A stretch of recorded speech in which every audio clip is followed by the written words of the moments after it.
Hi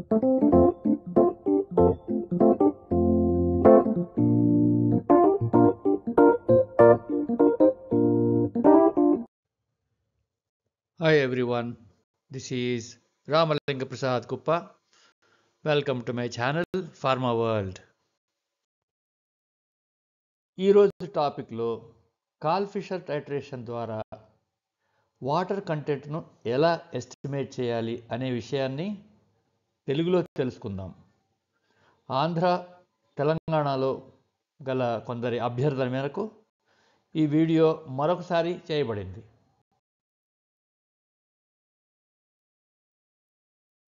ఇది sulphur dioxide మాధ్యమంలో water మరియు అయోడిన్ మధ్య జరిగే రసాయన క్రియ. ఈ సిద్ధాంతం క్రింద గల సమీకరణలతో స్పష్టమవుతుంది. శాంపుల్లో గల వాటర్ పూర్తిగా సంపూర్ణంగా రియాక్ట్ అయ్యే వరకు ఈ రియాక్షన్ జరుగుతూనే ఉంటుంది. ఈ రియాక్షన్ పూర్తిగా వాటర్తో ఉంటుంది కనుక ఈ టైట్రేషన్ చేసేటప్పుడు కాల్ ఫిషర్ టైట్రేటర్ పూర్తిగా తడి లేకుండా పొడిగా ఉండాల్సిన అవసరం ఎంతైనా ఉంది. అందువలన ఈ ఎక్విప్మెంట్ను వాటర్ సింక్కు దగ్గరగా ఉంచకూడదు. తడి లేని ప్రదేశంలో ఎప్పుడూ పొడిగా ఉండే పరిసరాలలోనే ఉంచాలి. కాల్ ఫిషర్ టైట్రేటర్ గల ఓపెన్ ఎండ్స్ అంటే బ్యూరెట్ పైన ఎక్కడైతే ఓపెన్గా ఉంటుందో అటువంటి వాటిని సిలికా జెల్ ట్యూబులతో పొడిగా మెయింటైన్ చేయాలి. యాక్టివ్ అంటే సిలికా జెల్ పూర్తిగా నీలం రంగులో ఉండాలి. ఒకవేళ నీలం రంగు లేకపోతే దానిని ఒక గ్లాస్ బౌల్లో తీసుకుని ఓవెన్లో 140-150 డిగ్రీల వద్ద కొన్ని గంటలు వేడి చేసి దానిని డెసికేటర్లో పెట్టి కూల్ చేసి చల్లబడిన తర్వాతే మళ్ళీ ఆ ట్యూబులలో నింపాలి. ఇలా చేస్తే రిజల్ట్స్ యాక్యురేట్గా వస్తాయి.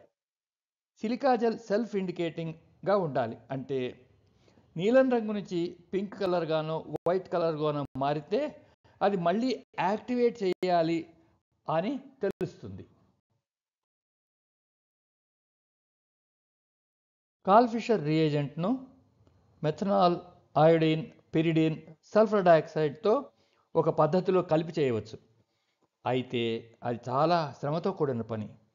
అలాగే చాలా సేఫ్టీ ప్రికాషన్స్ పాటించకపోతే దానివల్ల అనారోగ్యం కలిగే అవకాశం కూడా ఉన్నది.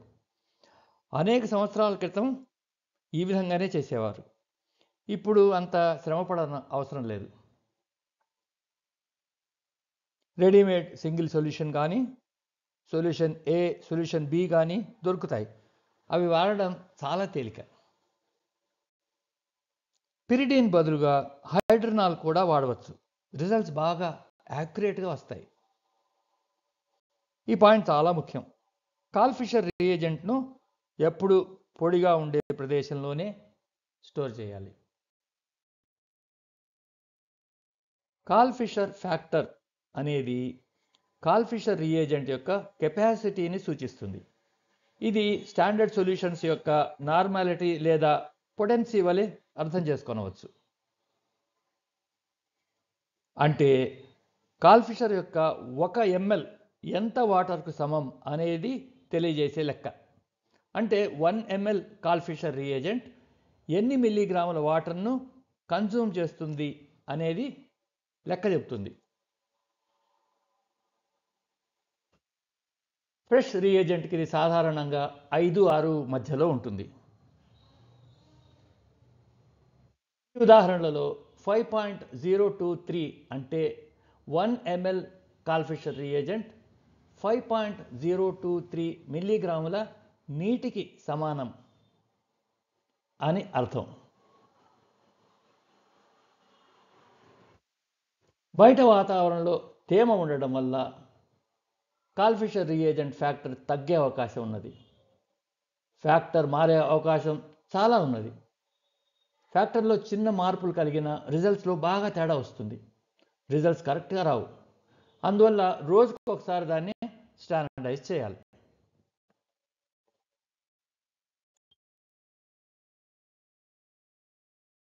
సోడియం టార్ట్రేట్ డైహైడ్రేట్ కానీ, ప్యూరిఫైడ్ వాటర్ కానీ కాల్ ఫిషర్ రియేజెంట్ను స్టాండర్డైజ్ చేయడం కొరకు వాడవచ్చు. సోడియం టార్ట్రేట్ డైహైడ్రేట్లో 15.66% వాటర్ కంటెంట్ కాన్స్టెంట్గా మారకుండా ఉంటుంది. అందువలన ఈ రియేజెంట్ను వాడాలి. ఈ కెమికల్ మాలిక్యులర్ వెయిట్ 230 గ్రాములు కాగా అందులో 2 మాలిక్యూల్స్ వాటర్ ఉన్నాయి. అంటే 2 × 18 36 గ్రాములు అన్నమాట. అంటే 230 గ్రాముల సోడియం టార్ట్రేట్ డైహైడ్రేట్లో 36 గ్రాముల వాటర్ ఉన్నదని అర్థం. క్యాల్కులేట్ చేస్తే 15.66 వచ్చిందిగా. ఈ అద్భుతమైన ప్రత్యేకమైన స్వభావం కాల్ ఫిషర్ రియేజెంట్ను స్టాండర్డైజ్ చేయడానికి వాడతారు. సోడియం టార్ట్రేట్ డైహైడ్రేట్ వాడితే కాల్ ఫిషర్ రియేజెంట్ స్టాండర్డైజేషన్ చేయడానికి 20 mg నుంచి 125 mg వరకు తీసుకోవాలి. ప్యూరిఫైడ్ వాటర్ కనుక వాడితే కాల్ ఫిషర్ రియేజెంట్ స్టాండర్డైజేషన్ చేయడానికి 2 mg నుంచి 250 mg వరకు తీసుకోవాలి. ఈ పాయింట్ ముఖ్యం. ఎలక్ట్రోడ్ టిప్ పూర్తిగా మునిగే వరకు మిథనాల్ను టైట్రేషన్ వెసల్లో వేయాలి. సాధారణంగా 30 to 40 ml వరకు సరిపోతుంది. కొన్ని మెటీరియల్స్ డైరెక్ట్గా మిథనాల్తో రియాక్ట్ అవుతాయి. అటువంటి సందర్భాలలో పిరిడిన్ వంటి ఇతర సాల్వెంట్స్ వాడితే 20% వరకు మిథనాల్ కూడా వాటితో పాటు టైట్రేషన్ వెసల్లో వేయాలి. ఈ స్లైడ్ను జాగ్రత్తగా అర్థం చేసుకోవాలి. 5 ml కెపాసిటీ ఉన్న చిన్న బ్యూరెట్ను వాడితే ఎక్కువ యాక్యురేట్ రిజల్ట్స్ వస్తాయి. 2.5 మిల్లీగ్రాముల నుంచి 22.5 మిల్లీగ్రాముల వరకు వాటర్ కంటెంట్ ఉండే విధంగా శాంపుల్ వెయిట్ని తీసుకోవాలి. ఉదాహరణకు 1% వాటర్ గల శాంపుల్ ఉన్నదనుకోండి. శాంపుల్ వెయిట్ 0.25 గ్రామ్స్ తీసుకుంటే దాంట్లో 2.5 మిల్లీగ్రాముల వాటర్ ఉంటుంది కదా. అలాగే 2.25 గ్రాములు కనుక తీసుకుంటే అందులో 22.5 మిల్లీగ్రాముల వాటర్ ఉంటుంది. అంటే ఎనాలిసిస్ కొరకు 0.25 గ్రాముల నుండి 2.25 గ్రాముల వరకు తీసుకోవాలని అర్థం. దీనికోసం బ్యూరెట్ వాల్యూమ్లో 10% నుంచి 90% వరకు కన్జ్యూమ్ అవ్వాలి. కనుక కాల్ ఫిషర్ రియేజెంట్ ఫ్యాక్టర్ 5 ఉంటే 0.5 ml కన్జ్యూమ్ అయితే 5 × 0.5 దట్ ఈజ్ ఈక్వల్ టు 2.5 మిల్లీగ్రాములకు సమానమేగా. అది బ్యూరెట్ వాల్యూమ్లో 10%. అలాగే 4.5 ml కన్జ్యూమ్ అయితే 4.5 × 0.5 that is equal to 22.5 milligram దానికి సమానం కదా. ఇది 90% ఆఫ్ ది బ్యూరెట్ వాల్యూమ్కి సమానం.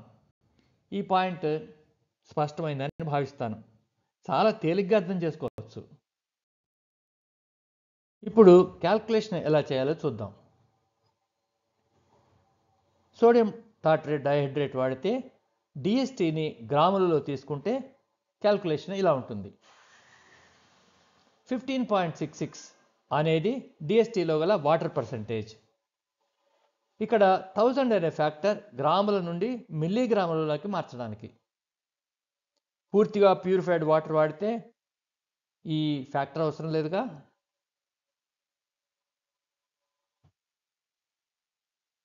క్యాల్కులేషన్ అంతా మిల్లీగ్రాములలోకి మార్చి చేశాం గనక ఫ్యాక్టర్ రిజల్ట్ కూడా మిల్లీగ్రాముల్లోనే వస్తుంది.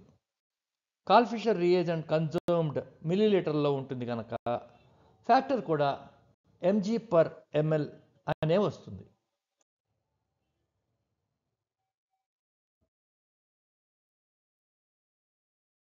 ఈ ఉదాహరణ చూడండి.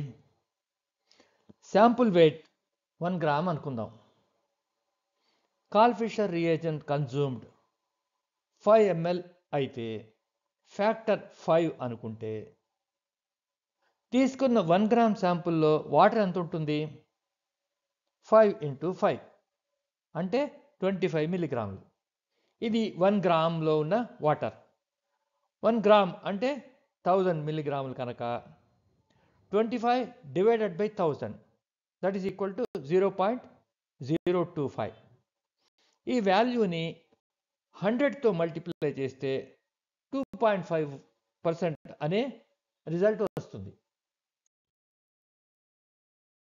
ఈ ఉదాహరణలో 12 మిల్లీగ్రామ్స్ వాటర్కు 2.3 ml Karl Fischer reagent volume consume అయింది అనుకోండి. కనుక 12 మిల్లీగ్రామ్స్ డివైడెడ్ బై 2.3 మిల్లీగ్రామ్స్ చేస్తే 5.217 అనే ఫ్యాక్టర్ వస్తుంది. మరొక ఉదాహరణలో 4.2 మిల్లీలీటర్ల కాల్ ఫిషర్ రియేజెంట్ 1.256 గ్రాముల శాంపుల్కి అవసరమైంది అనుకోండి. దాని ఫ్యాక్టర్ 5.217 అనుకుంటే 1.256 గ్రాముల శాంపుల్లో 4.2 ఇంటూ 5.217 అంటే 21.9114 మిల్లీగ్రాముల వాటర్ ఉంటుంది కదా. కనుక 21.9114ను 1256 మిల్లీగ్రాముల శాంపుల్ వెయిట్తో భాగారించి 100తో మల్టిప్లై చేస్తే 1.74 రిజల్ట్ వస్తుంది. ఈ వివరణ బాగా అర్థమైంది అనుకుంటాను. Thanks for watching. For more videos please do subscribe, like and share. Also, please leave a message in the comments box for any further support. Thank you.